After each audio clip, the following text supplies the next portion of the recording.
Começando mais um episódio do Cabe Processo Podcast. Hoje eu já deixo um aviso aqui antes de pedir que curtam, que sigam, que compartilhem. O Cabe Processo de hoje é para maiores de 18. Tô aqui na mesa com Elmar Lima, meu sócio. A gente vai falar sobre o que, Elmar? Então vamos lá, a satisfação estar aqui mais uma vez ao seu lado, o Dr. Tiago, e hoje a gente recebe um ilustre convidado que, além de um excelente professor profissional, é um amigo e que a gente tem a honra de receber hoje aqui. E vamos falar sobre o tema polêmico, né? Mas antes de falar sobre esse tema, eu gostaria de apresentar o convidado, Dr. Caio Rangel, especialista em Direito Criminal, Processo Criminal, O fenômeno. entre outras qualificações. Eu gostaria que até que você, antes de iniciarmos aqui nosso bate-papo, que você se apresentasse, falasse um pouco das suas inúmeras qualificações, professor, doutor. Primeiro, que é uma honra estar aqui com vocês, dois grandes amigos. Eu pedi, viu, gente, para estar aqui no podcast, para conseguir uma vaguinha, porque eu queria conversar com Encheu o vocês. saco. Uma grande honra, amigos de uma vida, profissionais qualificadíssimos, então tenho certeza que vai ser um bate-papo muito proveitoso. E com relação ao currículo, tem uma coisa que eu sou: advogado criminalista. O resto é consequência, amo o que eu faço, sou apaixonado pela advocacia criminal e hoje a gente vai olhar um pouquinho com viés tanto defensivo quanto acusatório para esse problema que acontece hoje no Brasil, que é a questão da banalização da sexualidade, que acarreta muitas vezes muitos crimes sexuais. Então o papo é denso, mas a gente vai tentar aqui, claro, trazer um tom um pouco mais ameno para entender um pouquinho melhor as coisas. Vamos junto. Então vamos lá. Então hoje a gente vai falar sobre crimes sexuais. Perfeito? Perfeito. Então vamos lá. Então antes da gente começar, obviamente que temos inúmeras dúvidas para tirar, né? Eu não sei nem se vai dar tempo. E etc. Eu queria que você começasse a falar como surgiu essa questão de crimes sexuais no Brasil, no Código Penal brasileiro, como é que isso foi sendo construído, né? A pergunta inicial é bem interessante, que a gente precisa contextualizar a história. Isso é importante. Eu sempre digo que se você quer entender como funciona um país, tem que estudar a história desse país. E o Brasil, a gente sabe que, infelizmente, é um dos países, estatisticamente, que tem o maior índice de crime sexual. Isso se deve por alguns fatores, né? Se deve, primeiro, pelo machismo enraizado. A gente não pode negar isso. A sociedade é machista. Nós somos de uma criação machista e reproduzimos isso, muitas vezes, na prática. Tanto que o Código Penal ele vem sendo objeto de diversas alterações legislativas para tentar compensar isso, equilibrar essa balança, porque o nosso Código Penal é de 1940. O atual Código Penal tem mais de 85 anos. E se você pensar na história do Brasil em 40 e na história do Brasil de hoje, algumas modificações surgiram. Em 40, Estado Novo, centralizado, Segunda Guerra Mundial, a mulher era coisificada, não tinha direito sequer ao prazer sexual. Hoje, 2025, sexualidade banalizada. As mulheres, felizmente, conquistaram seu local no espaço, conquistaram seus direitos. Então, há um choque de gerações, né? A legislação ela não acompanha a evolução social. E nos últimos 15 anos, mais ou menos, em especial a partir de 2009, o legislador voltou aos olhos aos crimes sexuais. Só para ter uma ideia, Tiago, do absurdo que era, existiam entendimentos que não existia estupro dentro do casamento. Porque a partir do momento que você casa, essa relação marital lhe dá um direito, seria um exercício regular do direito. No popular, casou para quê? Para dar. Isso em 40, em 50, em 60, em 70. Grandes autores da literatura do direito penal chegavam a dizer que estupro era crime impossível. Que a mulher poderia fazer um movimento na bacia, um movimento vulvar e impedir o ato sexual. Hoje não, o estupro no casamento tem causa de aumento de pena, porque é aquele que tem que proteger, acolher, se ofender, tem que ter uma pena maior. Mas só para que vocês entendam o tamanho da gravidade e das mudanças nos últimos anos, se a gente pega 2009, historicamente foi ontem. Até 2009, os crimes sexuais eles estavam dentro de um tópico no Código Penal, que é o rol dos crimes contra os costumes. Olha o simbolismo disso. Homicídio, doutor Elmar, está no rol de crimes contra a vida. Calúnia, rol dos crimes contra a honra. Então perceba, quando eu, legislativo, coloco um tipo penal dentro de um rol, eu dou um recado. Eu coloco o homicídio no rol de crimes contra a vida dizendo que quem mata ofende a vida, que quem calunia ofende a honra. Quando eu colocava um crime gravíssimo como estupro no rol de crimes contra os costumes, eu estava dando a entender que aquilo só era crime porque ofendia um mero costume. Eu estava minimizando, colocando a poeira embaixo do tapete desde 2009, É uma interpretação muito mais constitucional. Os crimes sexuais hoje se dizem crimes contra a dignidade sexual. Faz parte da dignidade a sexualidade. Todos nós temos direito a uma vida digna, aqui incluído também a sexualidade, de só praticar ato sexual se quiser, quando quiser, com quem quiser. Em todo lugar não pode não, a gente vai falar isso depois. Perfeito. Bom, já que a gente... Primeiro, gente, hoje não tem roteiro não. Já que a gente falou sobre a evolução, né, da sociedade, bora então puxar logo para um crime que eu acho que é extremamente atual. O chamado caiu na net, né? Sim. Que é a questão do crime ali no ambiente virtual. Eu queria que você citasse exemplos, né? E como é que isso funciona no direito. Pergunta muito pertinente no dia de hoje, né? Que é o povo acha que a internet é a terra de ninguém, que a informação ela pulveriza muito rápido, multiplica muito rápido. E tivemos uma alteração legislativa relativamente recente, né? Mais ou menos 2018. Para ter uma ideia da gravidade disso, até 2018, esse popular caiu na net não era crime. Eu não tinha um tipo penal, assim, sendo menos técnico, eu não tinha um artigo no Código Penal dizendo que divulgar vídeos sexuais era crime. Isso causa consequências indeléveis na vida da vítima. Eu sempre digo isso, que reforça mais ainda o machismo, porque se cai um vídeo de um homem na internet, muitas vezes ele é exaltado, a não ser que tenha problemas de tamanho ou desempenho. É o pegador, né? A mulher não sei se vocês lembram, mas teve um episódio, salvo engano, Marta Suplicy, e disputava a eleição, não lembro com quem foi. O concorrente dela fizeram um fake, um vídeo, que ele estava com 5 mulheres. Ele cresceu nas pesquisas. Olha o machismo. Se fosse uma mulher concorrente dele que estivesse no mesmo ambiente, isso com certeza ia acabar com a reputação, acabar com a carreira, acabar com a candidatura.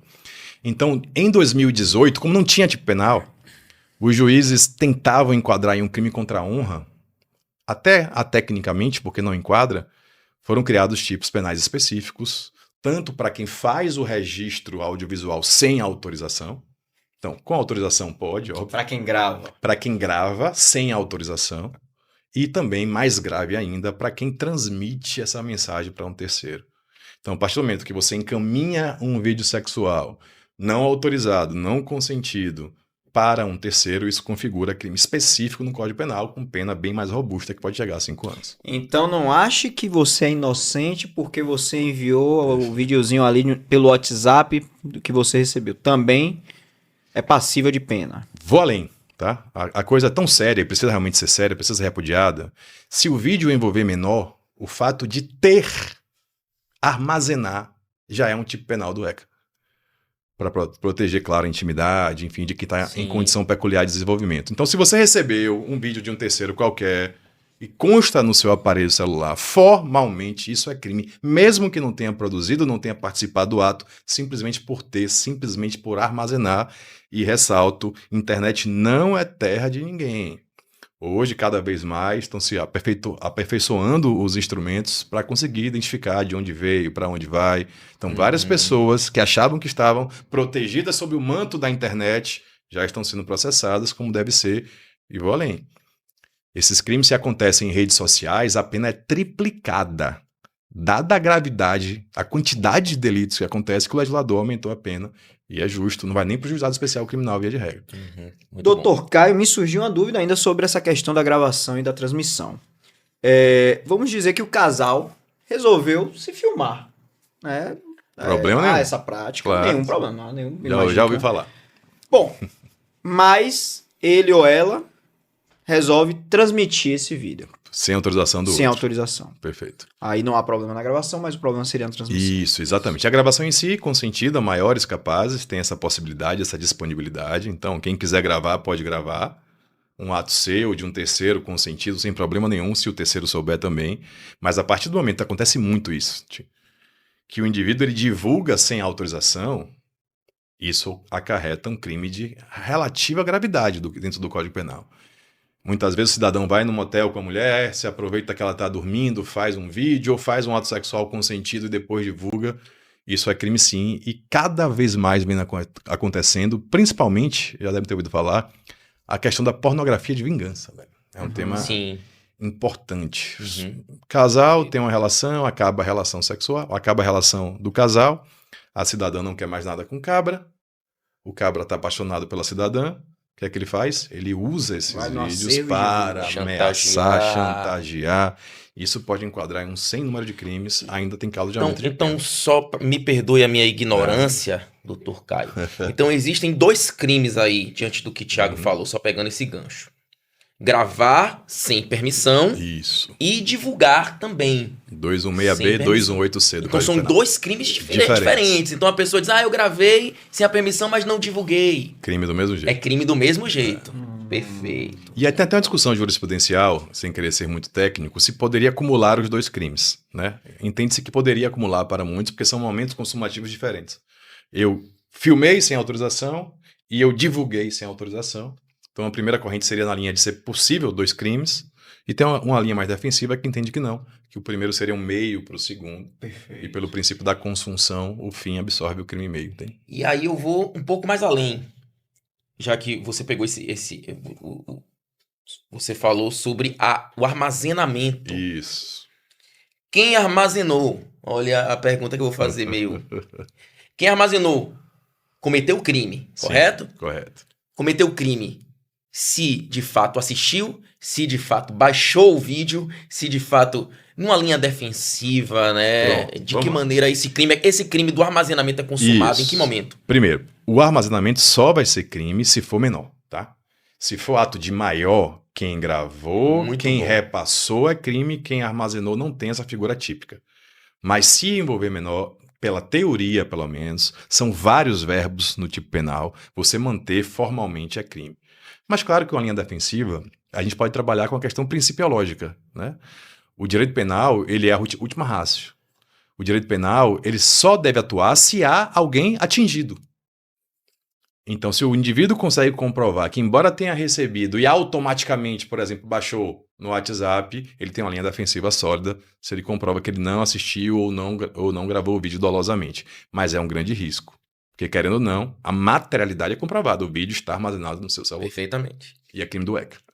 Perfeito, muito bom. Tem um professor que tá aqui nos ensinando isso tudo. Amigo. É de extrema Não, relevância. são muitos crimes sexuais, assim. Existe até uma certa complexidade em alguns crimes que se tocam em alguns momentos. A sociedade, ela confunde vários crimes, vários institutos, trata como assédio sexual, atentado ao pudor. Existe uma tecnicidade muito grande por aí. Pegando esse gancho aí, como a gente hoje resolveu não fazer roteiro, meu amigo, um crime, uma situação, na verdade, que é muito comum, que é o coito no veículo. É muito comum? Dizem que... Ou era. Dizem que... Ou era. Na época Bom, dos drive-in. Isso. e É verdade. etc. É verdade. Então, assim, eu já vi muita gente falando, não pode, pode, eu tô no meu carro, é atentado ao pudor. É crime? Vamos lá. Como quase tudo no direito, a resposta é o quê? Depende. Depende das circunstâncias, depende do contexto. Mais uma vez, formalmente, praticar ato libidinoso, né, ato que satisfaz a libido, em local público, como a praça, aberto ao público, como um teatro, como um cinema, tá? A escada do prédio, viu, gente? Ou exposto ao público, configura crime de ato obsceno. É até um crime de menor potencial ofensivo, se você acha que vale a pena correr o risco, mas para ter esse crime precisa ter potencialidade de terceiros visualizarem. Uhum. Porque o crime tem que ter alguma vítima. A vítima é aqui, em tese, a coletividade.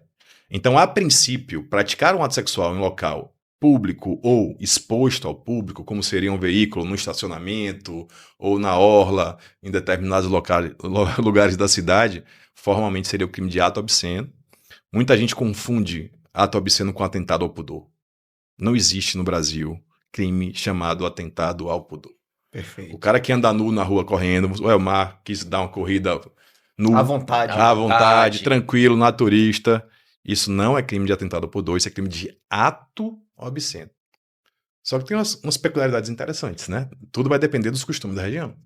Se você for fazer essa corrida num lugar que talvez já tenham ouvido falar lá em Massarandupió, Na Perfeito. praia de nudismo. na praia de nudismo, aquilo não vai ofender a Naturismo. coletividade, ali tem regras específicas. Então, assim, Uhum.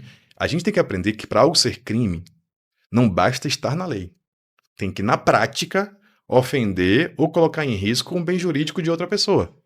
Então, a partir do momento que, pelos costumes, aquilo é adequado, aquilo é tolerado, aquilo é incentivado, existiria uma antinomia. A norma não pode proteger aquilo que a gente não repudia. Não pode criminalizar aquilo que a gente repudia.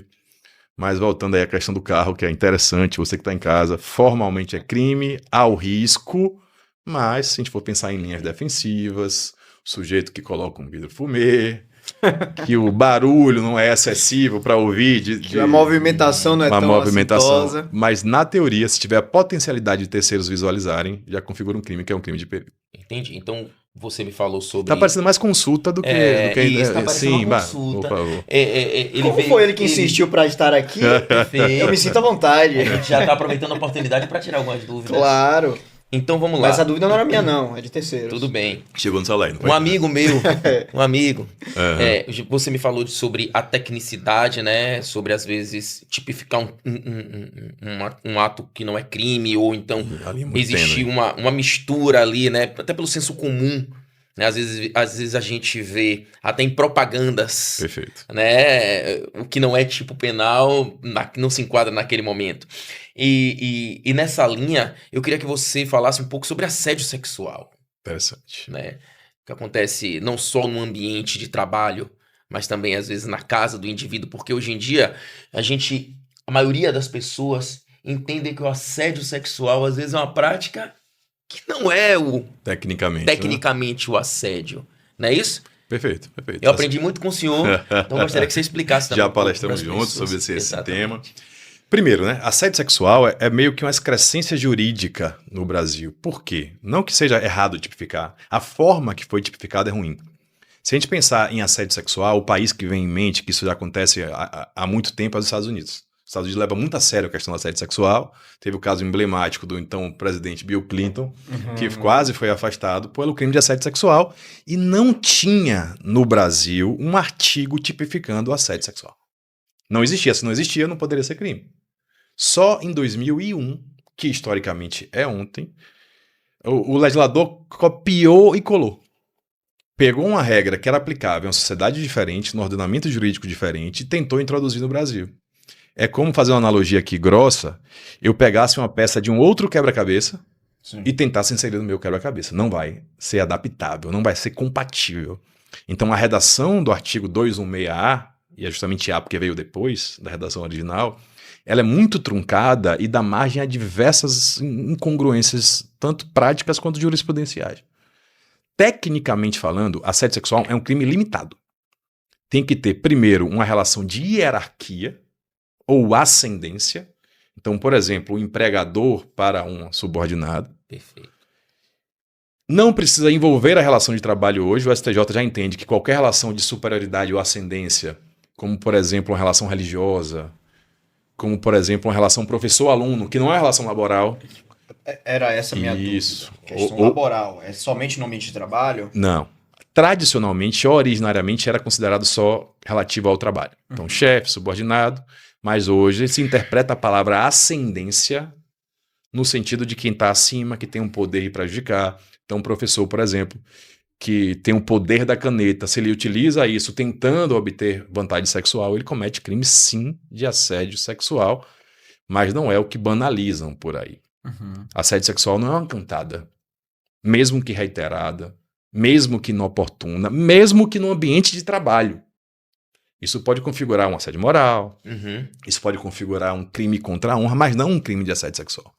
O crime de assédio sexual, ele demanda essa hierarquia, essa ascendência, e que o sujeito, se valendo dessa posição, ele dá a entender, explícita ou implicitamente, que a negativa da vítima vai trazer um prejuízo para ela no trabalho. Então, ou dá ou desce, ou sai. Mas simplesmente uma cantada de um chefe para um subordinado não tem a lesividade para a área criminal se não tiver esse vínculo com um prejuízo concreto na prática. Ou dá ou perde, ou dá ou desce. Quem sabe que infelizmente acontece.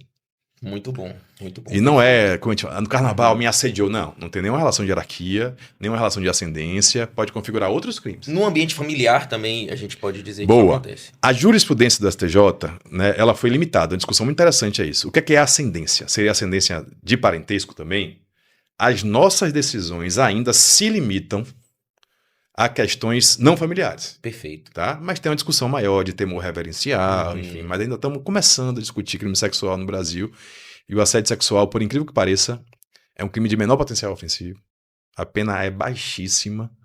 E, ponto importante, é um crime formal. O que é que isso quer dizer? Basta a proposta. Não precisa do aceite. Então, se alguém faz a proposta ofensiva, ameaçadora, mesmo sem o aceite, já é crime consumado de assédio sexual, mas a pena é muito baixa. Aí eu vou pedir perdão pela ignorância. Homem pra mulher, mulher pra homem. Perfeito. Homem Indistinto. pra homem, mulher pra mulher. Não há diferença aqui. Isso é uma alteração legislativa interessante também, Tati. Se a gente volta um pouquinho, Tiago, no tempo, um crime de estupro, por exemplo, que é um crime hediondo, gravíssimo, ele tinha uma conotação técnica diferente de hoje. Uhum. Estupro até 2009 era constranger mulher a praticar conjunção carnal. Tipo, limitadíssimo. Tecnicamente, para quem tá aí ouvindo, constranger é forçar, tá, gente? É compelir, é obrigar alguém a algo. Sim. À época, o sujeito passivo tinha que ser mulher. Porque o tipo penal falava em conjunção carnal. E conjunção carnal é penetração pênis-vagina. Então, o estupro era limitado, vítima apenas mulher. E limitado também o ato sexual, teria que ter uma penetração, uma cópula vagínica. Aí você pergunta assim, e as outras práticas sexuais? Sexo anal, oral, manual ou qualquer al, não era crime de estupro. Aí se fosse homem a vítima, não era crime de estupro. Era tipificado no artigo 214, que chamava, à época, aí sim, atentado violento ao pudor. Hoje não, para a sociedade tudo já é estupro, não importa que é homem, se é mulher, hoje é constranger alguém. Seja homem, seja mulher, a praticar conjunção carnal, e aqui tem um problema, ou ato libidinoso diverso. Olha como é vago isso amplo, aqui. Né? Tem condutas que a gente consegue perceber, claramente. Um sexo anal, um sexo oral. Mas tem outras condutas libidinosas que nem sempre conseguimos enquadrar no estupro. Por exemplo, o sujeito apalpou o seio da mulher, pegou nas pernas da mulher, deu um beijo forçado. Isso é estupro? O que é que vocês acham? Na minha concepção, Eu diria que sim. eu diria que depende. Boa. Não, Eu você diria está... que depende. E eu acho que você tá com razão. Mas eu iria pelo estupro. Se beijou forçadamente... Pronto, aí tem algumas discussões interessantes, né? Assim, formalmente falando, mais uma vez, se eu leio o artigo, praticou ato libidinoso com violência ou grave ameaça. Isso formalmente seria estupro. Só que tem um problema aqui que se discute de proporcionalidade. Porque se eu enquadro um beijo forçado no mesmo rol de um ato sexual propriamente dito, eu meio que digo, se você der um beijo, pode terminar. Porque vai dar no mesmo no nível de pena. E é crime hediondo, com várias intercorrências de ser crime hediondo. Então hoje tem uma tendência jurisprudencial a se enquadrar condutas de menor gravidade, são graves também, de menor gravidade no crime de importunação sexual. Perfeito. Porque proporcionalmente falando, a pena é um pouco menor, mas ainda é alta, chega a 5 anos. Já o estupro, a pena é muito maior. Mas tem um adendo importante aqui. Então, primeiro, a partir do momento que o legislativo ele fala que é crime praticar contra alguém e sem a sua anuência ato libidinoso com violência ou grave ameaça, ele deixa essa interrogação. Vai depender da interpretação do juiz, vai depender do caso. E se for menor de 14, aqui é um ponto importante, a jurisprudência do STJ entende que qualquer ato libidinoso com vulnerável é estupro de vulnerável. Perfeito. Então eu, por exemplo, já advoguei em alguns casos que o sujeito era acusado de tentar dar um beijo em alguém de 13 anos. Isso não tem o meio termo. O STJ entende que se é menor de 14 é estupro de vulnerável, pena de 8 a 15 anos. Perfeito. Pelo menos essa é a legislação de hoje. Então, você me falou sobre outra figura aí, ou sobre outro tipo penal. A importunação sexual, que são esses, dependendo do caso, Isso. esse ato violento pode ser enquadrado como importunação. Isso, perfeito. Não é isso? E o que é a importunação? Vamos lá. Mais um problema aqui legislativo também, né? A gente aprendeu na faculdade que a lei é para o leigo entender, mas nem os advogados entendem. Começa com o verbo, constranger. O que é constranger? Para a sociedade, constranger é uma coisa. Para o Código Penal, constranger é outra coisa. Constranger é forçar, compelir, obrigar, não é passar por situação constrangedora no crime de estupro. E por que surgiu o crime de importunação sexual? Justamente por causa dessa lacuna. Surgiu o artigo 215A, vocês vão lembrar que historicamente isso aconteceu, chocou o país. Diversos indivíduos começaram a ejacular nos ônibus. Observavam uma passageira e ejaculavam no ônibus, se masturbavam, ejaculavam. Isso virou moda. Tanto é que São Paulo hoje tem a discussão de vagão feminino, masculino, por isso. Por isso. Era uma realidade. E teve um caso emblemático em São Paulo que deu origem à tipificação. Que o juiz, ele foi técnico e o povo não entendeu. Esse sujeito foi preso em flagrante e o juiz soltou ele no mesmo dia. Por que ele soltou? Ele falou, isso não é estupro. Estupro é constranger. Estupro precisa de violência ou grave ameaça. Esse ato não tem violência ou grave ameaça. E não existia, à época, o crime, até 2018, o crime de importunação sexual. O sujeito que fazia isso tinha uma contravenção penal de importunação ofensiva ao pudor de pena de multa. Então, para criar, ou melhor, para fechar essa lacuna, criaram um crime de importunação sexual. O objetivo foi esse. Condutas sem violência nem grave ameaça, mas que ofendem a dignidade. Mas em razão dessa confusão legislativa, hoje já se puxa também alguns atos libidinosos forçados para a importunação sexual, se eles não tiverem a lesividade suficiente para configurar estupro. Mas é uma zona de penumbra muito difícil na prática. Tem propostas legislativas, e para mim a lei tem que ser clara. Tem uma proposta que eu acho interessante. Estupro é praticar sexo vaginal, oral e anal. O resto seria um crime de média gravidade. Mas hoje existe esse risco de não saber qual a tipificação. Muito bom. Tem muito vários bom. crimes diferentes. Então, às vezes a gente ouve falar, ou vê na rua,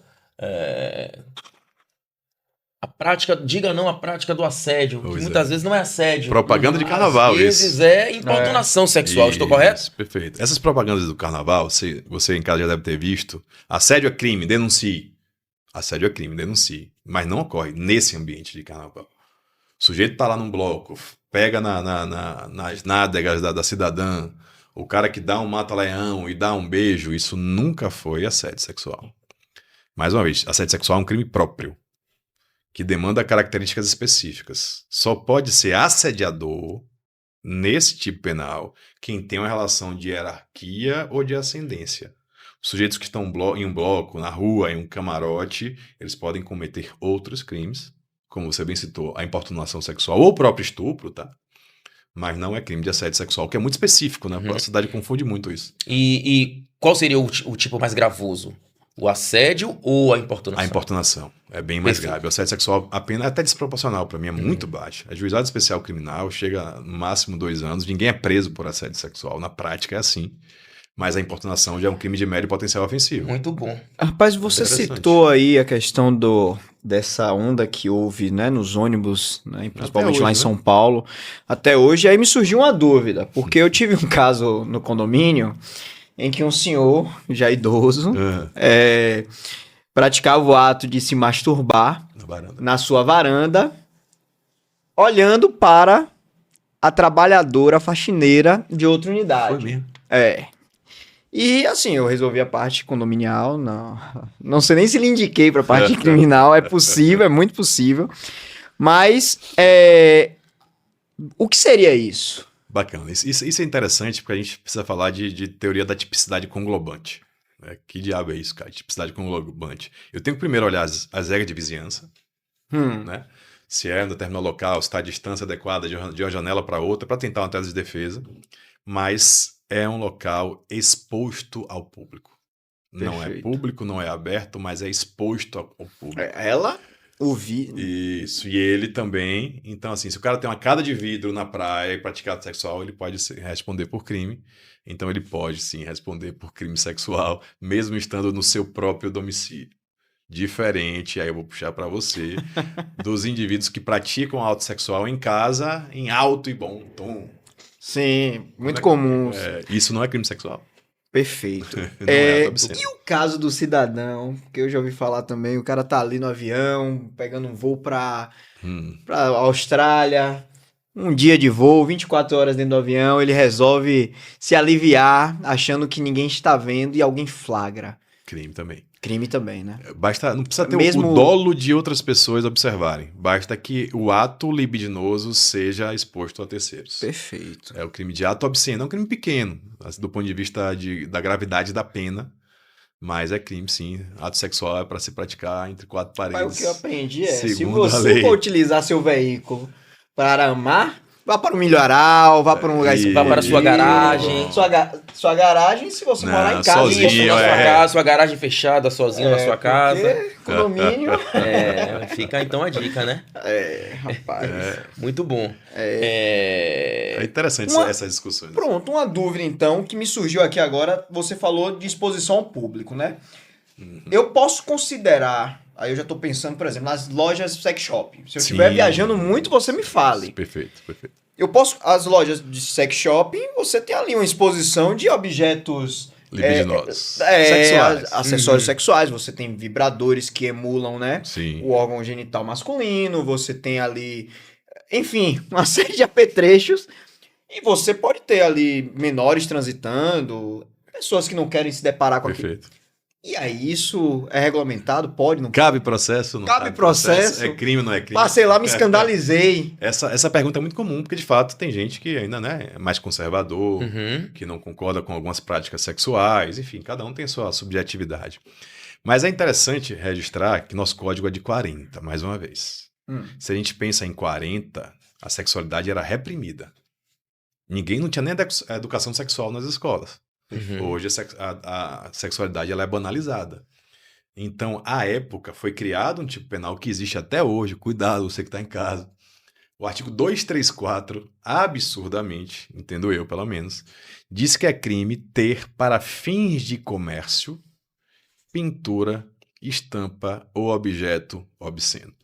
Então, todos esses objetos, até, você lembra daquela nota de chocolate, cacau de nascido, não sei o quê? Sim. Formalmente falando, isso é crime de ato obsceno. Mas por que, Caio, você fica falando toda hora formalmente? Aí eu volto ao que eu falei há pouco. Algo para ser crime tem que ser um comportamento repudiado. Algo para ser crime tem que ter lesividade. E eu preciso interpretar as características do caso concreto. Primeiro, por quê? A prefeitura autoriza? Existe uma autorização do poder público para funcionar? Deve ter um alvará ali. Tem alvará. Se a vitrine não tiver nada, vamos assim dizer, muito ostensivo, Sim. e existiu alerta que ali, quem entra ali, maiores e capazes, vão ter acesso a tais, vai quem quiser, a autonomia da vontade, sex shop é indicado para todo mundo que queira, a liberdade sexual tem que existir. Mas se é uma vitrine que terceiros já observam a sexualidade, então você pode observar aí, a partir de hoje, quando forem a um sex shop, ou passarem por um sex shop, que geralmente se toma um cuidado de colocar na vitrine algo menos chocante, por assim dizer. Sim, perfeito. Mas formalmente para você de casa ficar tranquilo. Não é quem frequenta não, tá? É quem é dono do sex shop. Sim. Que formalmente poderia configurar crime, mas não faz sentido nenhum nos dias de hoje, dentro das regras de cortesia, de urbanidade, eu não vejo sentido para um comportamento que é, vamos assim dizer, incentivado e indicado ser criminalizado ao mesmo tempo. É porque a sociedade vai mudando, né? E os novos costumes também vão surgindo, e as novas permissividades, enfim.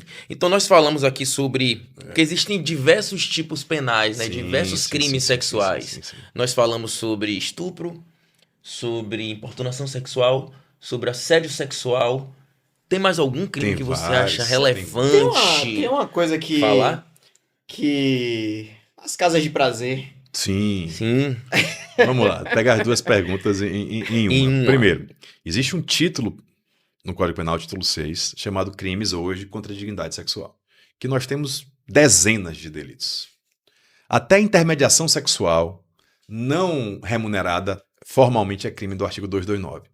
Então, se você está passando necessidades sexuais, eu conheço uma cidadã que também gosta de praticar atos sexuais, eu coloco vocês em contato, maiores, capazes, sem remuneração, formalmente falando, eu cometo o crime do artigo 227. Mediação para servir a lascívia de outrem. Então a gente precisa pegar esse Código Penal e fazer uma peneira. Tem dezenas de crimes, mas nem todos hoje a gente repudia. Isso, pelo menos, se forem maiores e capazes, não pode ser criminalizado. Do ponto de vista técnico, nós temos os principais crimes como estupro. Estupro é o ato sexual violento. O estupro ele exige a presença de uma violência física ou de uma violência psicológica, uma ameaça. Se não tiver, não é estupro. Pode ser importunação sexual e por aí vai. Só que em 2009 também, o legislador, de forma sensível, ele criou um novo tipo penal, e complementando a sua pergunta. Hoje, além do estupro, tem um crime chamado estupro de vulnerável. É outro crime, mais grave ainda, óbvio, para o sujeito que pratica ato sexual com pessoas vulneráveis. Só que não é um termo vago, ele diz quem são as pessoas vulneráveis para esse artigo. Primeiro critério, que não é estupro de vulnerável, é o menor de 14 anos, e aqui tem uma confusão enorme. Menor de 14 anos não pode praticar ato sexual pela lei. Menor de 14 anos não tem capacidade de consentimento. O consentimento não vale. Então, se o sujeito pratica um ato sexual com alguém de 13 anos, sob o argumento que a pessoa de 13 anos tem histórico sexual e autorizou, anuiu, isso não é justificativa, é crime do mesmo jeito. Ainda que o ofendido, Isso. ainda que o violentado, assim diga também, Exato. assim declare. Se for menor de 14 anos, em tese é Perfeito, automático. muito bom. A não ser questão de erro, de tipo. Sim. Menor de 14, critério objetivo, e aqui prescinde de violência ou grave ameaça, tá? Não precisa, Perfeito. basta o ato. É também vulnerável àqueles que, por qualquer outra causa, não podem oferecer resistência. E aqui também é um prato cheio para discussões. Sujeito que está em coma, que tem uma debilidade física que impossibilita a defesa, ou a questão alcoólica. Se alguém pratica ato sexual com outra pessoa que, em razão do álcool, não pode oferecer resistência, ele comete um crime de estupro de vulnerável, o que é difícil na prática. Porque não é alguém que bebeu, é alguém que, em razão do álcool, não tem discernimento para consentir ou negar. Então, por exemplo, um coma alcoólico, se alguém pratica um ato sexual, é estupro de vulnerável, crime hediondo de 8 a 15. Então, eu tenho vulnerável, critério etário, menos de 14 anos. Eu tenho o critério fático, impossibilidade de oferecer resistência, e eu tenho também o critério psicológico. Aqueles que não têm o necessário discernimento para o ato. O indivíduo que tem uma patologia mental, por exemplo, ele está sendo abusado sexualmente. Só que cabe um registro importante aqui. Diferente do menor de 14, que é automático, praticou ato sexual com menor de 14 é crime, nós temos patologias diversas, de diversos graus, diversos níveis. Eu não posso aplicar automaticamente, senão estaria vedando o ato sexual para quem tem patologia. Seria crime. Então não é quem tem patologia mental, é quem, em razão disso, não tem discernimento para o ato. Então, análise de caso. Tem patologias mentais que o sujeito pratica todos os atos da vida civil e tem direito a constituir família, tem direito a ter namoros, enfim. Já tem pessoas que têm uma patologia de maior grau. Teve até um caso na novela da Globo há alguns anos, não sei se você lembra, esqueci o nome da atriz, uma atriz muito bonita, que ela tinha, não lembro qual era a patologia dela, e o mocinho da novela casou com ela. A sociedade, os órgãos caíram de porrada dizendo, não, isso aí é estupro de vulnerável, porque visivelmente ela não sabe nem o que está fazendo. Então tem essa complexidade. Pegando o gancho, mas sem querer ser monólogo, você perguntou da casa de prostituição. Não foi essa a sua pergunta? Do prostíbulo, da casa de prazeres. Não. Você já foi em casa de prostituição? Não. É uma pergunta para eu explicar como é que funciona. Você nunca foi na casa de prostituição? Não. Nunca foi no... Mas já viu na prostíbulo? TV. Já vi na televisão. Já passou na frente, já vi acho. muito. Li muito das histórias de Jorge Você não Amado. morou no interior, rapaz? Muito bom. É porque no Faz interior... muito tempo. Vamos lá. Não, eu fiz a pergunta porque é importante saber o que acontece numa casa de prostituição. A casa de prostituição, vamos assim dizer, é um local em que se negocia sexo por uma contraprestação econômica. Tá? Vamos lá. A pergunta é crime? Primeiro, se prostituir é crime? Você, Elmar, cansou da advocacia e quer ser garoto de programa. Vai morrer de fome. Mas, pergunta, Certamente. Claramente. é crime seu se prostituir? Não. Não. Minha opinião, não. Pronto. Autonomia da vontade. Isso é um ponto importante. Crime é o que eu faço com os outros, não comigo. Tudo que eu fizer comigo não é crime. Tentativa de suicídio não é crime. Só vai ser crime se eu atinge o bem jurídico de outra pessoa, como, por exemplo, corto uma mão para ter um seguro. Perfeito. Não é a mão que está preocupada, é com o seguro. Perfeito. Né? Então, dentro dessa perspectiva, se você se prostitui, se você deixa atingir, e é subjetivo, a sua dignidade sexual, isso não é crime. Primeira coisa. Aí vem a segunda pergunta. Quem pratica ato sexual no contexto da prostituição comete crime? Então, alguém que pratica ato com você, que é garoto de programa. Uhum. Porque aí tô atingindo o terceiro, concorda? Perfeito. Também não é crime o ato sexual no contexto da Autonomia da prostituição. vontade, Autonomia da vontade. maiores de idade. Pronto, aí tá o ponto importante. Exceto se for menor. Sim. E aqui um registro importante. Menor de 18, não é de Uhum. 14. Então, se 17 anos praticou ato com contraprestação, é crime de exploração da prostituição de vulnerável. Crime grave. Mas a grande pergunta, e aí eu receio até não poder respondê-la, porque é subjetivo, é se a casa de prostituição consiste em crime. Manter a casa de Isso. prostituição Se é eu- crime ou não? Vamos lá. Se eu pego o Código Penal, eu tenho o artigo 228 e 229, que tipificam, que criminalizam a casa de prostituição e o rufião. Lembra a expressão bem antiga, rufianismo. Rufianismo. Casa de prostituição, textualmente, é manter estabelecimento em que ocorra exploração sexual, haja ou não o intuito de lucro. Formalmente falando, quem gerencia não é quem trabalha, não é o garçom, não é o profissional. Quem gerencia e explora economicamente a sexualidade alheia comete crime. Só que isso hoje mudou. Vamos pensar, hoje, vocês que já militaram na área do direito de trabalho, existem projetos de lei para regulamentar a profissão, perfeito? Sim, perfeito. A profissão de profissional do sexo. E olha a incongruência. Se eu regularizo uma profissão, eu digo que a profissão é lícita, cobro tributo, enfim, Como é eu que vai não ser crime posso ainda? criminalizar quem exerce a profissão de maneira consentida. O empregador explora a capacidade de trabalho. Uhum. Claro que existe uma questão moral, mas o direito penal não é para tutelar a moral nesse sentido. Então, hoje, qual é o entendimento do STJ? Porque a gente sabe que é uma realidade social. Perguntei brincando para vocês se já tinham ido, porque é uma realidade, nós sabemos, tem umas aí que tem até Sim. nome de cartão de crédito. Com certeza. É uma realidade social, e aí você pergunta, sim, mas é crime e existe? Hoje tem um entendimento um pouco mais sólido do STJ, que entende, claro, se tiver menor, é indiscutível, a lesão é um bem jurídico, mas entende que tem que ter exploração. A discussão é a interpretação da palavra explorar. O que é explorar? Se tiver consentido contra a prestação a explorar, o STJ vem entendendo que não. E temos o artigo 229, que é do rufião, que é aquele que faz se sustentar pela prostituição alheia. Então, aquele cara que está lá na esquina, cobrando dinheiro da moça para oferecer uma proteção a ela, intermediar clientes, ele comete o crime de rufianismo. Então percebam que a sociedade é diferente de 40, mas temos muitos tipos penais que se aplicavam muito mais à época do que hoje.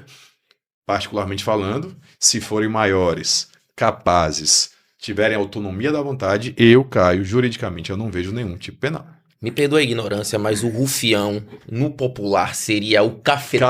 Pronto. É Pronto. ele mesmo. Rufião é a palavra mais antiga, né? Perfeito. Mas tem a mesma conotação, o cafetão, aquele que faz... Ali fala assim, ó, faz se sustentar.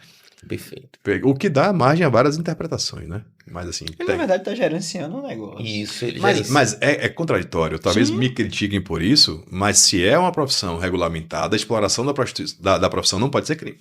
Claro. É A um não ser que antinomínio. seja cometido contraditório. Isso. sobre violência, Isso, sobre é. ameaça, Ou menores enfim, ou incapazes. menores incapazes. Agora, Caio, você me falou que em relação a essa questão da exploração sexual, né? Menor de 18 anos já é crime e independentemente... Então, né, ó, do que comprou ocorra. um negocinho, um presente para teatro sexual, já é crime. Perfeito. Mas vamos lá. Em relação ao estupro, eu só queria voltar. Tá. Porque a gente falou sobre o estupro de vulnerável menor de 14 anos. Perfeito.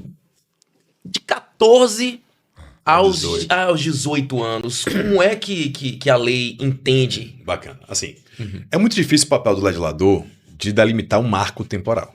Né? Sempre que ele vai objetivar alguma coisa, vai ter discussão. A gente discute até hoje maioridade penal. Se é 18, 16, 15, 20, 30. O legislador, ele assumiu esse ônus e ele estabeleceu que o momento a partir do qual pode haver ato sexual é a partir dos 14. Então, se um sujeito de 13 anos pratica ato sexual consentido, estupro de vulnerável. Ponto. Quase final.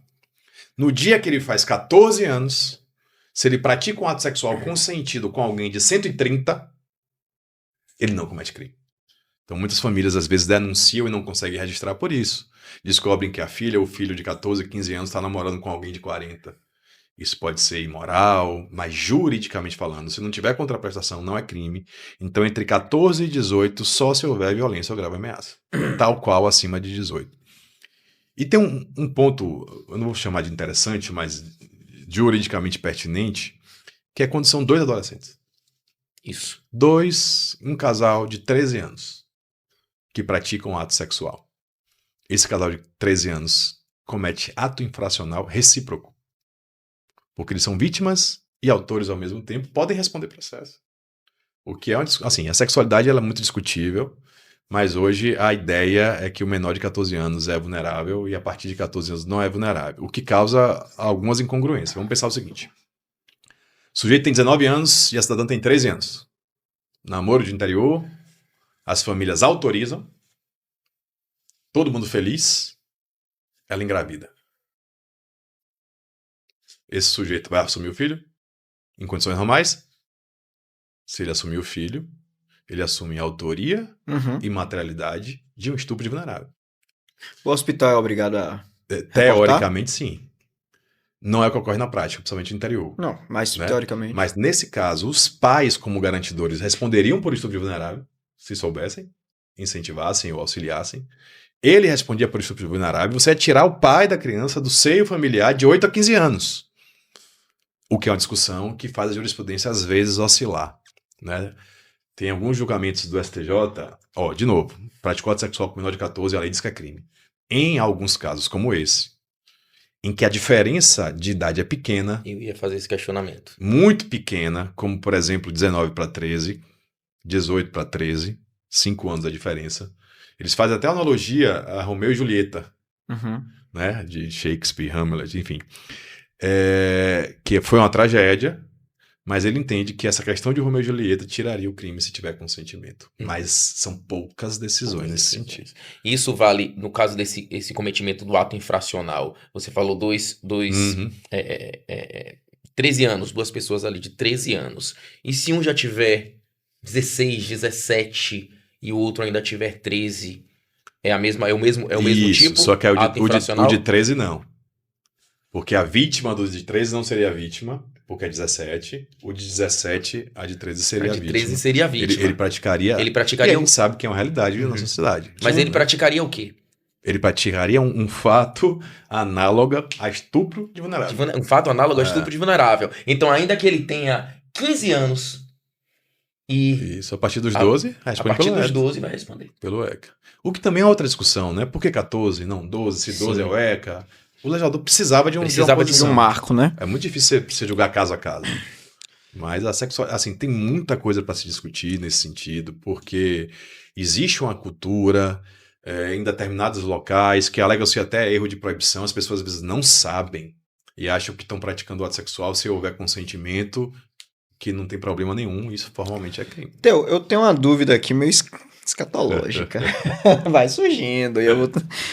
O cidadão que pratica sexo, não sei nem se isso é considerado, foi ao cemitério, né? Entendi agora. Cavou ali.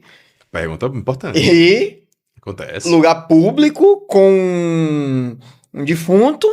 O que seria isso? Boa pergunta. É um tipo de crime sexual ou não? Vamos lá. Sim e não.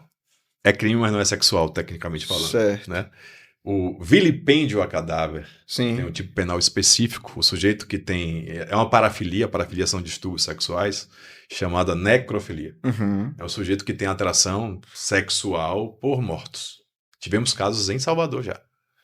Ou a pessoa vai no IML. Exatamente. Tinha um cara que tinha acordo... Você foi além. Eu fui no cemitério. Não, mas teve um caso aqui sim, em Salvador que o cara tinha um acordo com o coveiro. E pagava X reais para determinado tipo de corpo para ele praticar do sexual. É uma patologia, uma parafilia chamada necrofilia. Esse sujeito que faz isso, ele não comete crime contra a dignidade sexual de ninguém, porque não tem ninguém ali, no sentido do direito penal, a vida acaba com a morte. Mas tem um crime chamado vilipêndio aos sentimentos dos mortos. Vilipendiar cadáver ou suas cinzas. Vilipendiar vem de tornar vil, aviltar. Então, quando você pratica um ato sexual nesse contexto, você comete crime contra o sentimento dos mortos. E é crime Não é crime inserido, sexual. não é crime um sexual. outro tipo penal. É outro tipo. Artigo Aí vem minha 611. pergunta sobre aquela questão do público, do ambiente público. O cidadão está ali praticando, está E vilipendiando todo mundo tá vendo. E aí o Pronto, coveiro, que tá. não sabia de nada, assiste aquela situação. Aí ele pode cometer crime de ato obsceno. Não é estupro, porque não é alguém, mas Rapaz. o ato de estar despido, penetrando um defunto, é E aí- crime sexual. Muito bom. Quando você estava abordando a questão do estupro, surgiu até uma dúvida, mas as coisas foram correndo. É uma situação que eu acredito até ser muito comum por conta da divulgação na mídia, que é o sexo consentido originalmente com camisinha, e Mentira. durante o ato sexual, Perfeito. o homem ele retira a camisinha sem a ciência da mulher, e ela só toma ciência após a finalização do ato. Onde é que a gente encaixaria Interessante isso, tá? Tem algumas discussões já antigas, tem até uma expressãozinha em inglês que eu não sei pronunciar, que fala justamente disso, né? Skills, esqueci o nome. O cidadão que tira subrepticiamente a camisinha tem jurisprudência que enquadra como estupro. isso? Uhum. Porque o ato sexual naqueles moldes não foi Não foi consentido. consentido. E se há Entendo. um dissenso, há um estupro. Então pode ser, inclusive, crime de estupro. Assim, E ainda com outras e aquele negócio, possibilidades. pediu para parar, parou. A forma tem que ser consentida em 100%. Então, se o indivíduo pratica ato sexual fora do que foi combinado, sem anuência, enganando, pode ser crime de estupro. E já vi decisões também, tem um crime chamado violação sexual mediante fraude.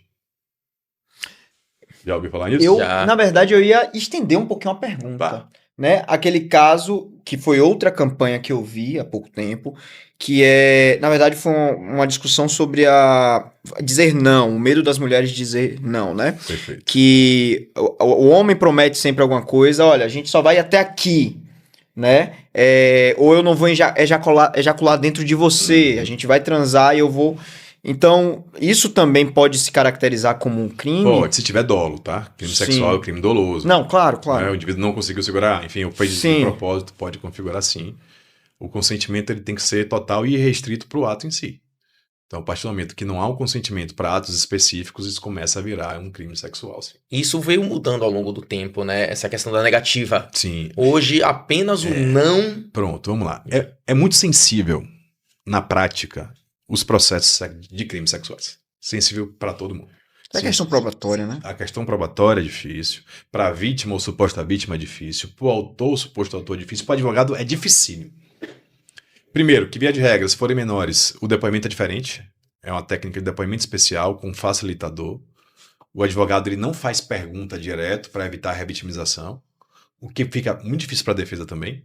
A pergunta é feita para um juiz, o juiz repassa ao assistente, ao psicólogo, que faz uma conversa livre com o menor. Escuta especializada. A escuta, que é muito difícil, né? Em juízo chama depoimento especial. Mas aí vem uma grande pergunta. Tirando o vulnerável, que o ato em si é crime, como é que se prova um estupro? Me diga aí. Aí você vai responder com o exame do corpo de delito que prova o ato, não o estupro. Não, eu não provo o consentimento, a ausência, né? Exatamente. Primeiro. Ou a ameaça. Então, perfeito. Um exame de corpo de delito, malmente, ele comprova o ato sexual. Ele não prova a ausência de consentimento. Ah, mas teve violência. Tem gente que gosta. Tem gente que autoriza. Então eu não tenho dúvida nenhuma que é o crime mais difícil de um processo, na prática. Porque tanto pode ser verdade como pode não ser. Eu posso ter estupro sem nenhuma marca. Eu posso ter ato sexual consentido com diversas marcas. Uhum. E tá dentro da autonomia da vontade até lesão corporal leve. Então o povo pergunta, né? Pediu para bater, pode bater? Tem gente que tem parafilias sexuais. A resposta é devagar. Porque até lesão leve é um bem jurídico disponível. Mas se causar, por exemplo, a incapacidade por mais de 30 dias, aí esse consentimento deixa de ter validade. A discussão É uma coisa que pode ser muito íntima, né, ali entre difícil, duas pessoas. Existe uma liberdade sexual hoje que legitima esse tipo de conduta se houver autorização. Mas assim, aí você chega no judiciário, você tem ou não uma prova pericial que comprova o ato, e a jurisprudência hoje, é até uma dificuldade para a defesa, vem entendendo que a palavra da vítima tem valor probante especial. O que é perigoso também, né? A jurisprudência fala, desde que corroborada por outros meios, mas na prática se ouve muito o que a vítima diz. Uhum. E é óbvio, tá, gente, que eu sei que a grande maioria dos casos é verdade sim, mas nós temos também uma fração de pessoas que são processadas injustamente por falsos crimes sexuais. E você fazer uma prova negativa é muito difícil. Como é que você prova que não, que houve consentimento se a pessoa está dizendo que não consentiu? Então, eu já atuei, por exemplo, em algumas revisões criminais que depois de anos a vítima se arrepende, a vítima, entre aspas, se arrepende e diz que não houve a violência, você tem que entrar com a revisão criminal para discutir, para tentar comprovar. Então, eu costumo dizer que eu evito muito isso como advogado, é muito difícil, independente da acusação da defesa, porque, assim, para a mulher, que via de regra é mulher a vítima de crime sexual, estatisticamente falando, ela vai ter que voltar todo aquele sofrimento que passou. E aí tem uma discussão interessante que eu vou fazer uma pergunta para mim mesmo. Caio, eu sei que minha vizinha é abusada sexualmente, sei lá, pelo padrasto, pelo vizinho. Só que ela vive uma situação de dependência econômica, emocional, que não denuncia. Eu posso denunciar no lugar dela? Ou isso precisa da vítima? Uma pergunta que eu ouço muito. Porque percebe, é algo muito subjetivo. Se a gente pega a história até 2009, depois até 2018, os crimes sexuais eles eram processados mediante ação penal privada, inicialmente. O que é que isso quer dizer? Ação penal privada quer dizer que só você pode fazer. Você tem que movimentar o aparato, você é a vítima. Qual era o argumento para ser ação penal privada? Justamente a subjetividade. A vítima que vai escolher se vai se submeter a um processo, que a gente chama de vitimologia secundária. Se o ato sexual forçado já é gravoso, já traz um dano direto e imediato, o processo por isso é muito gravoso. Porque essa cidadã vai ter que ir na delegacia de polícia. Então ela está sendo vítima 2 vezes. Ou mais. Passar por um constrangedor exame de corpo de delito. Muitas vezes pessoas que não têm aptidão psicológica para fazer. Ela vai ter que contar com requinte de detalhes. Em seguida, vai a juízo, ser indagada por promotor, juiz, advogado de defesa, que às vezes quer, de maneira equivocada, desqualificá-la. É por isso que tem uma lei recente, não sei se você lembra do caso, Lei Mariana Ferrer, que impossibilita a revitimização. Eu não posso discutir em um crime sexual, isso é mais uma vez o resquício do machismo, eu não posso discutir em um crime sexual o histórico sexual da vítima. Porque antes a gente ouvia, não, ela andava com muitas pessoas, ela andava de roupa curta de novo. Pelo amor de Deus, a culpa nunca é da vítima. Mas eu digo sem medo de errar, no âmbito judiciário, tanto para o juiz, quanto para o promotor, a acusação, quanto para a defesa, são processos extremamente sensíveis, porque são, via de regra, cometidos entre 4 paredes, por pessoas, isso é estatístico, que tem já uma convivência, tem uma dependência e não tem coragem de denunciar. Foi aí que, mais recentemente, só em 2018, o crime se tornou de ação pública incondicionada. O que é que isso quer dizer? Qualquer pessoa que saiba de um crime sexual pode fazer a denúncia. Isso é recente. Muito bom. Você falou sobre o outro tipo penal que acabou, a gente não entrando em detalhes, que foi a violência sexual mediante fraude. Sim. Perfeito. Então, só para não ficar no ar, queria que você explicasse um pouquinho sobre isso, que eu também não sei o que é. Eu fiquei curioso. Vamos lá. Violação sexual mediante fraude também é um crime que já existe há algum tempo no ordenamento, tinha outros nomes. Era posse sexual mediante fraude. Tinha também um crime de sedução. Sedução não tem mais. Isso. Você pode ficar tranquilo. Posse sexual mediante fraude e atentado violento ao pudor mediante fraude se juntaram e criaram o crime de violação mediante fraude, que é muito mais teórico do que prático no dia de hoje. Mas nós sabemos que no Brasil, dimensão continental, tem pessoas de nível intelectual e cultural diferentes. Existem zonas inóspitas ainda, que a informação não chega. Então, se o sujeito se vale de fraude, quais fraudes? Fraude quanto à identidade, se faz passar por outra pessoa. Um irmão gêmeo, por exemplo. Ou fraude quanto à legitimidade do ato. E aí tivemos algumas denúncias, vocês já devem ter ouvido falar, de sujeitos que utilizavam a falsa religião para dizer que o líquido expelido do seu corpo tinha poder curativo. Putz. E pessoas, às vezes, de fato, ignorantes, eram levadas naquela conversa. Isso é um crime de violação sexual mediante fraude. Ou ainda, também tem alguns casos. Vamos pensar um médico ginecologista que, a pretexto de realizar um exame ginecológico, ele pratica ato libidinoso. Né? Percebe que não é um estupro, tecnicamente, que não tem violência física nem grave ameaça. Mas pode ser, conforme o caso, uma violação sexual mediante fraude. Se for menor de 14, pode ser estupro de vulnerável.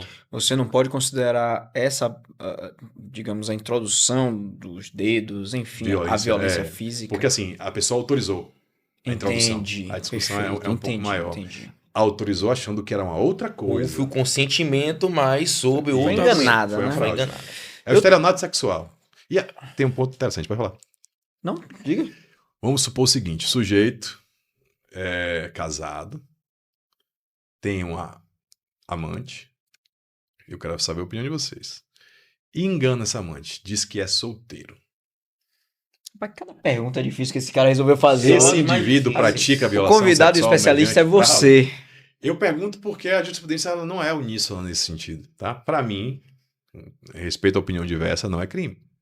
Você poderia ir em outros âmbitos, porque o ato sexual foi consentido com a pessoa quis.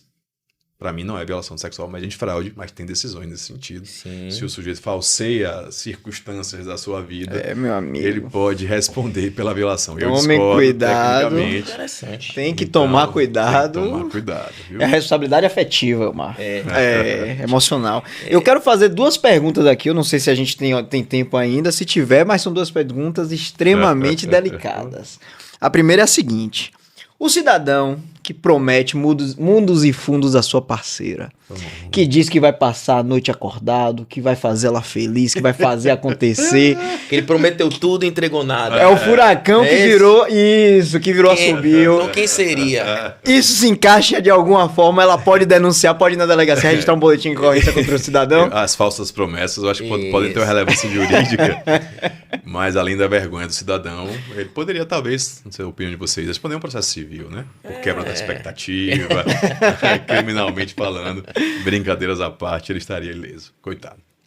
Coitado dele ou dela? De ambos. Ela basta a vergonha de ter passado. E minha outra dúvida, e minha última dúvida aqui do podcast, a não ser que você. Minha outra dúvida é, não sei se encaixaria no crime de sedução, é o cidadão que promete mundos e fundos agora afetivamente pra Pra ter um ato né? sexual. Não, sem ato sexual. E leva a pessoa a acreditar que não tem crime nenhum também, né? Não, assim, é a mesma discussão da violação mediante fraude. Eu particularmente entendo que esse tipo de fraude não tem lesividade para gerar um crime. Pode ter uma Perfeito. ação de danos morais, por aí vai, lá no direito civil, mas no âmbito criminal. O âmbito criminal é a última rácio. A gente, quanto sociedade, a gente tem uma mania de querer criminalizar tudo. Tudo que é errado é crime. Uhum. Na verdade, o crime é a última instância. Se o sujeito não conseguiu resolver, que vai ter o direito penal, porque a intervenção mais severa do Estado, né? O poder punitivo de privar a liberdade é uma medida extrema para atos também de maior gravidade, não é para qualquer ato, não é, como diz no direito civil, um mero aborrecimento, que pode ser um fato típico no direito penal. Bom, Tá? ô Caio, eu sei que a gente já está chegando ao fim aqui, mas eu queria saber se você poderia falar um pouco a sua opinião enquanto professor, doutrinador, advogado principalmente, dessa evolução em torno dos crimes sexuais e a importância que ela tem para o Código Penal, que a importância que ela tem para a sociedade como um todo. É muito importante. Nós temos um problema, né? Quando a gente precisa de lei, a sociedade falhou. Porque a lei ela não resolve problemas sociais nem sexuais. Nunca resolveu. A lei ela é um paliativo muitas vezes para inglês ver. Então a gente vive hoje um momento de inchaço legislativo, que são leis populistas, porque vendem bem politicamente falando. É polêmico que eu vou dizer. Se você observar todos os casos que ganharam a mídia, criaram a lei com o nome de gente. A gente tá vendo isso agora. O tempo inteiro. O que, do ponto de vista social, pode parecer interessante, do ponto de vista técnico, é uma excrescência jurídica. Porque não há discussão por todos os atores processuais sobre aquela norma. Então, se teve o caso de Mariana Ferrer, lei. Teve o caso de Maria da Penha, lei. Teve o caso de Fulaninho, lei. Rebeca Guzmão, Carolina Dickmann. A partir do momento que a lei passa a ser muito pessoal, primeiro, ela não vai se aplicar ao caso, porque a lei não retroage para prejudicar, mas na prática são leis atécnicas. Não é que é errado, mas eu preciso de uma discussão mais profunda no direito penal, senão atira no pé. Quando o legislador criou o crime de importunação sexual, ele deu um tiro no pé, porque ele tirou uma parte do estupro e trouxe para um crime menos grave. Não era o intuito dele, mas a tecnicidade deu nisso.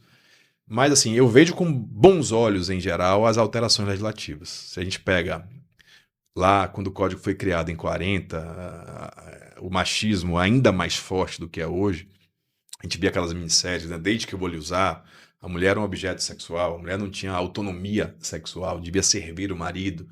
E a legislação precisa acompanhar essa evolução social. Vejo com bons olhos algumas mudanças, mas ainda podemos ir muito além mesmo, porque pleno século XXI, sexualidade banalizada, ainda assim nós temos um número altíssimo de crimes sexuais, altíssimo em âmbito brasileiro, justamente por isso, o machismo não entende o não.